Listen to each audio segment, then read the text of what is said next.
Hey everybody, Ryan McCaffrey with IGN here on a Let's Play with Broken Age, which you might be thinking, well, Ryan, you guys did that already, but we haven't done it with Tim me. Schafer. Yeah, I'm going to show you how to really play the proper way to click on things. Exactly. I felt your clicking didn't lack commitment. Yeah, it was a little soft. This time we're just going to go for it. Yeah. Tim Schafer, of course, the founder of Double Fine, the project lead, or what's the preferred term these days, Tim? Director?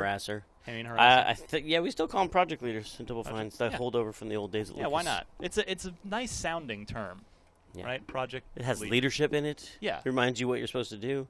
And the adjective of project tells you that you led it's just something. for now. Yeah. Yeah, and after the project, you're nothing. So I figured we'd play, maybe an hour or so of the game, and just use it as basically it's an excuse for me to talk to you about the game and about the Kickstarter and about you, because you're fascinating. That's awesome. But I'm going to be a little too focused on the game to talk about myself. I'm going to really need to, because of the shooting parts, I need to concentrate on the shooting. Right. I'm going to move the cursor around so people are actually clear that look, it's I'm real. Really here. Yeah, make a T. Sign your name. That's how we know it's real. My signature, Tim Schafer. All right. Start in either story you want, Tim. I had started. Which one do you want? So I started the first time when I played the game. One time so far, I started with Shay. So maybe we should start with Vela. All right. Yeah. Do you care what we talk about? This is Vela. This is Shay. He's obviously in a spaceship. Yeah. By now you know what. Most folks watching this know what the game is. It is a return to your point-and-click roots. Yes, right here, starting at the roots of a tree. It's like you've done this before. Uh-huh. And we kickstarted it. That was a big deal because people were telling me that I should make an adventure game, and I said, nobody would buy it. Well, the publisher will approve it. Yeah.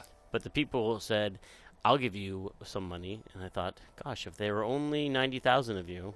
Right.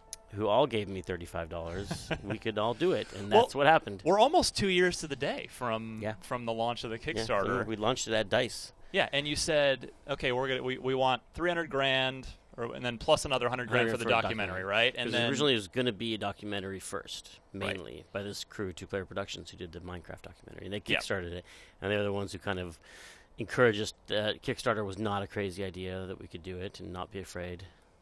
And so that was great. I'm following these leaves because go ahead. It's kind of a meta game I like to play. Click in. Yeah, adds to your. Oh, we'll click in here. Okay. So Vela is in this pastoral, setting where she's relaxing on a hill. It's really inspired. A lot of some of the settings and art and the character are really inspired from by Miyazaki films. If you like, the Kiki's Delivery Service starts with her sleeping on a hillside, and the character of Nazca is like this really. It's just these young, strong female characters who are not. It's never a big deal that they're female. They're just doing stuff, and it's just natural. It's not like they have to.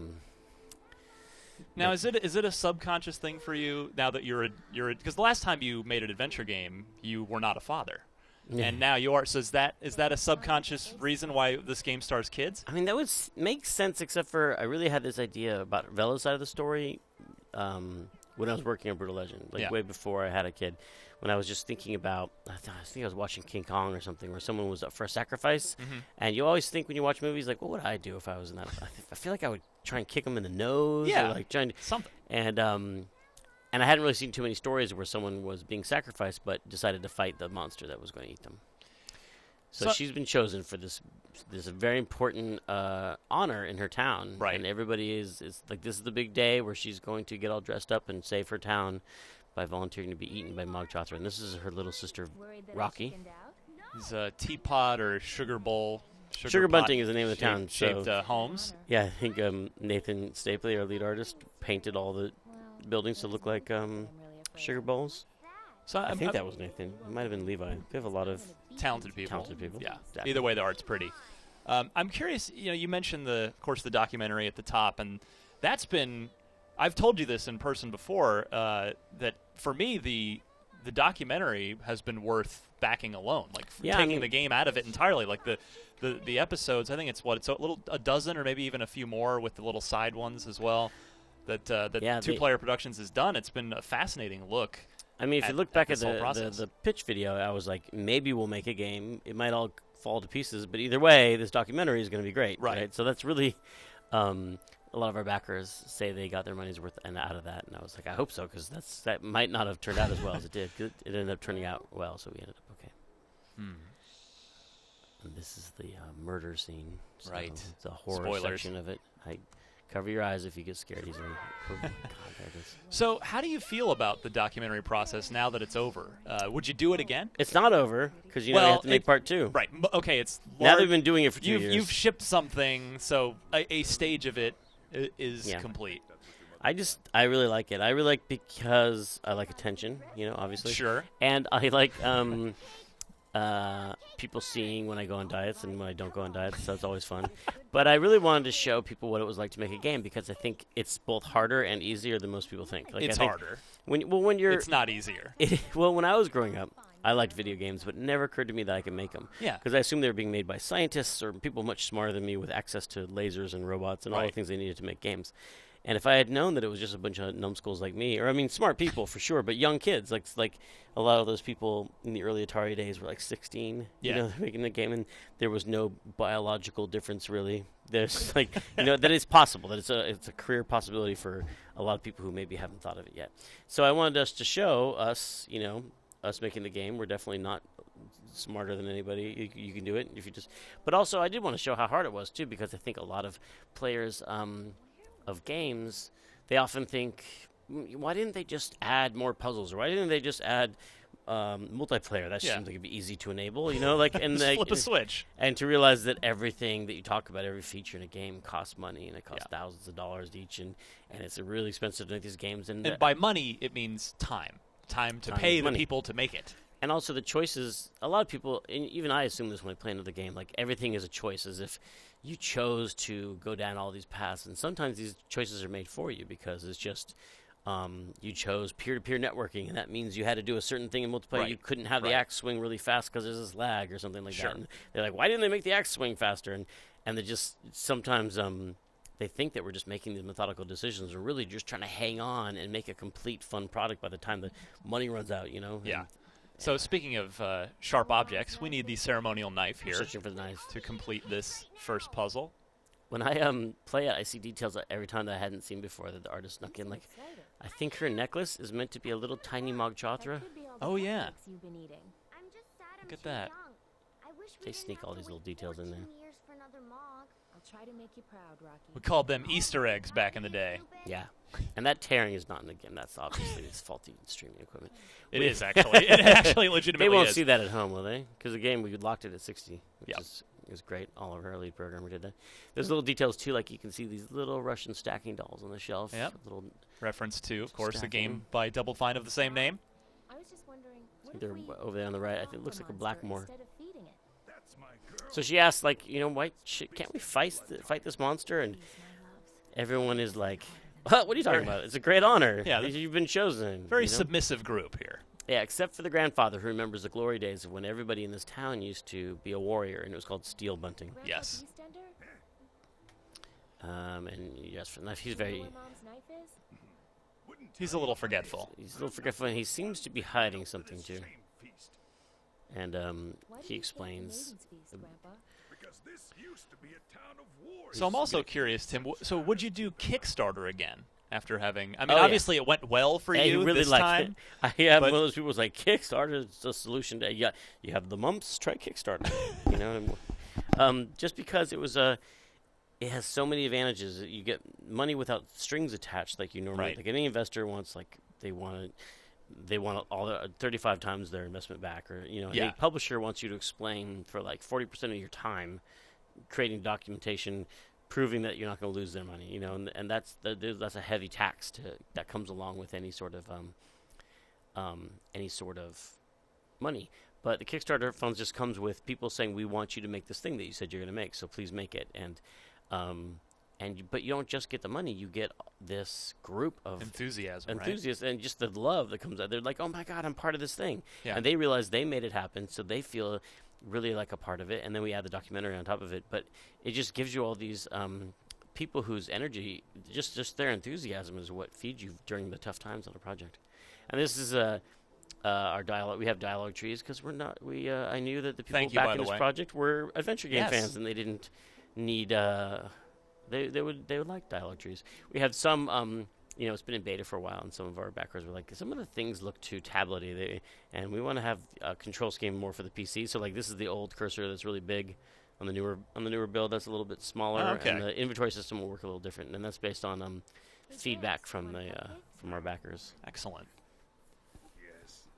So how has it been making a point-and-click adventure again for the first time in a while? I mean, do you want to keep doing them now, or maybe did you always and just couldn't because of the publisher thing, or do you feel like Broken Age is sort of the last thing you have to say about the genre for now? What we've always been, as a company, and Me Too has been really inspiration-driven. So when we get a good idea, we want to make it. And sometimes that was the idea for, when I played Warcraft years and years ago, I really want to make an RTS game. Right, and you did. Or and Herzog Zwei also gave me that impulse. And so it's hard to say in advance, I plan to make this kind of game forever, because really it's whatever the next great idea I can think of, I would love to have the freedom to follow that. Sure. So if the next great idea is an adventure game, then that's what we'll do. So you do want to get back in the director's chair again, or would you rather kind of go back to the more Godfather? I will mentor you, which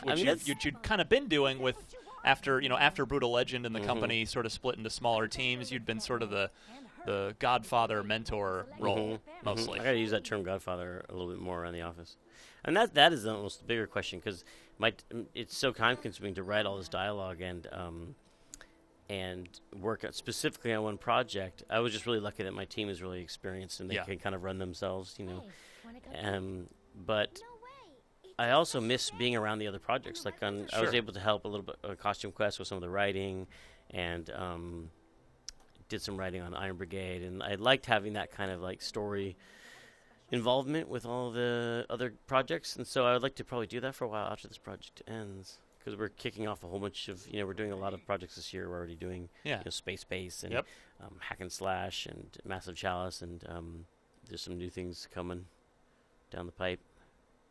Which one do you think we should do? Oh, I just think this is a mean one. Well, we know, of course, the answer to the puzzle is option 3 there. Split it with you. He's not very good at hiding things. Just recklessly flips the knife up after he's sliced the. And you can eat the cupcake or out of his trembling hand. Steal the knife. Have you heard from Ron Gilbert or Dave Grossman since I sent them codes. I'll put it that way. Yeah. So they obviously are stuck on a puzzle. That's why they haven't called me back, because they haven't finished it yet. I don't know. Oh, wait, Dave. I did hear from Dave who's having trouble. He's helping us find bugs on the Mac because he's having trouble running it on his Mac. So, because we're coming out on PC, Mac, and Linux. Yes.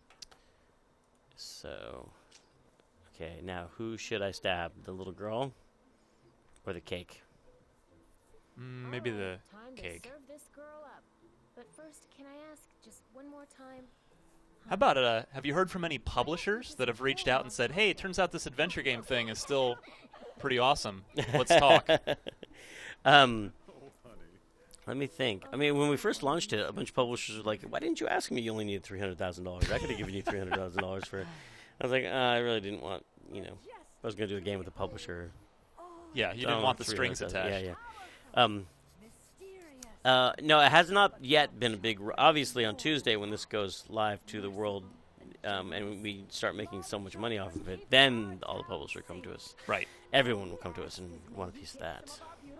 But we'll be too busy processing all the money. That's true. That's a lot of cash. All that adventure game money. There is a Bank of America right next door to you, so that makes. Yeah. Well, we have an underground passageway. Oh, okay. That we just wheelbarrow stuff down.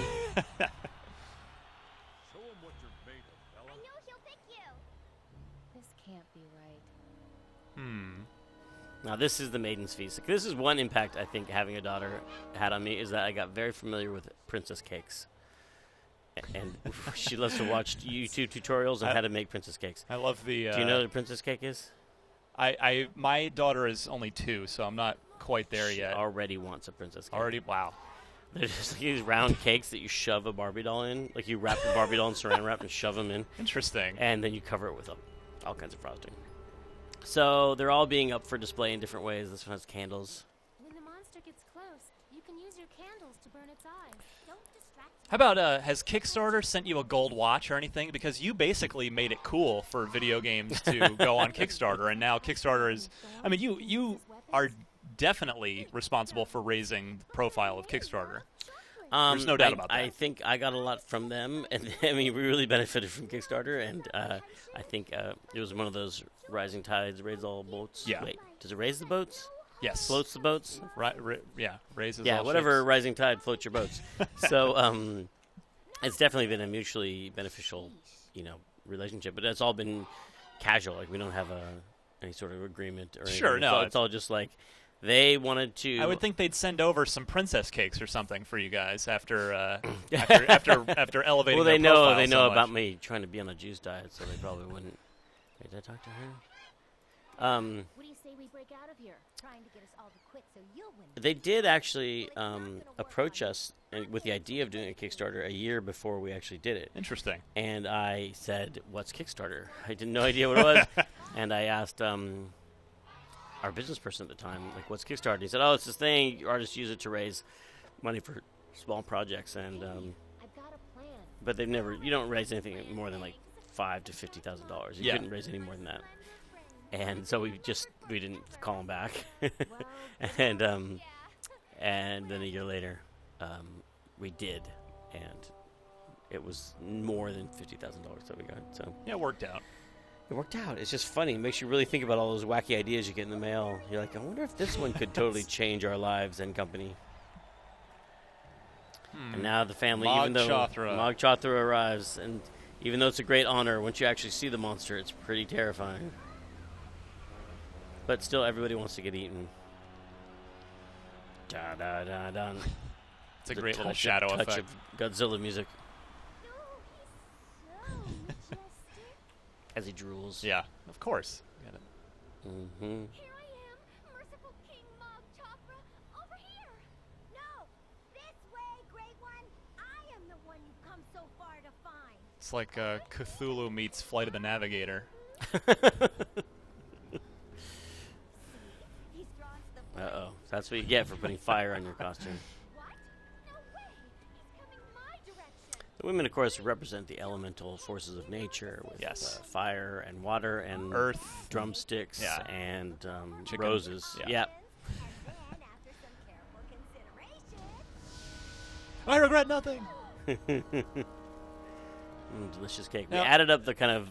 We made this extra disturbing that she looks really dead when she falls in there, just to make it really like, ugh. I guess this is not... I not a love joke that anymore. they're all phased for about 5 seconds, and then it's back to being, oh yeah, this is great.